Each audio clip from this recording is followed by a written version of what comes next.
Good evening. My name is Harold Mendelson, and the topic of this short speech today is going to be the problem of human scale. And this is in regard to government.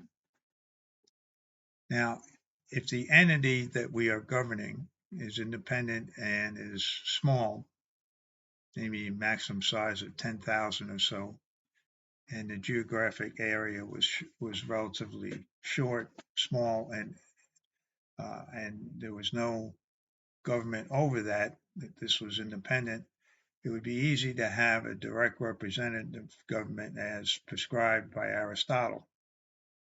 The problem is the logistics of it.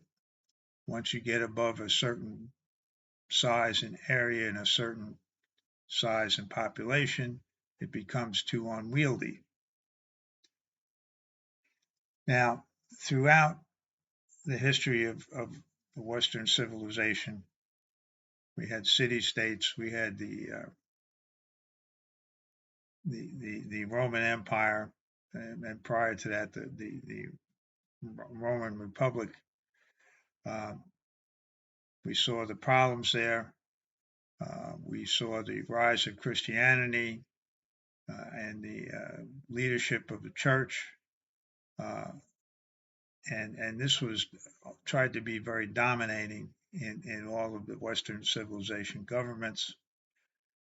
In addition to that, we also had the countries and territories and regions, and we looked upon them government and decided that we needed to have a strong central government, and this would be representative at the federal level, would have the power to raise armies and create navies and so forth, and also had the Constitution as its core. And as a result, this is what ran our country. Now, underneath the federal government, you had state governments, and within the states, you had county governments and city governments and even local governments of small towns. And this was set up by a number of things. We had British common law, we had the Magna Carta, we had the writings of various people, and predominantly it was Hobbes who had a lot of writings and presentations on the fact that countries needed to have a strong central government in order to survive, and it had to be scalable. And this is what we had.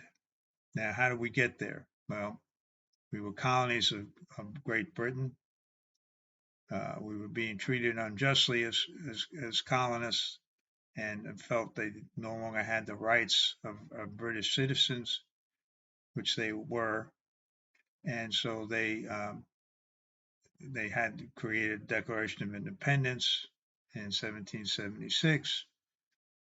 Shortly after that, they began a Continental Congress. It was formerly the Second Continental Congress, which was worked on devising a replacement government so that when we gained our independence, we would have a form of government to run under as a nation.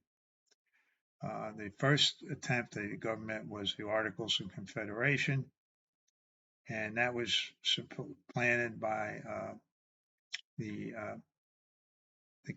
form of government we have today with the U.S. Constitution, which was created in 1787 and ratified by 1790 by all the 13 states.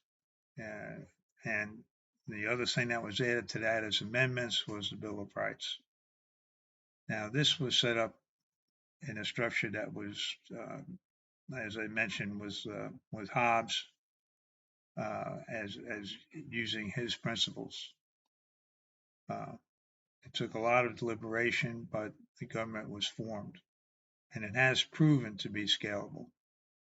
As our country grew, the number of states grew, Um, the federal government grew in proportion to that, and it exists as it is today.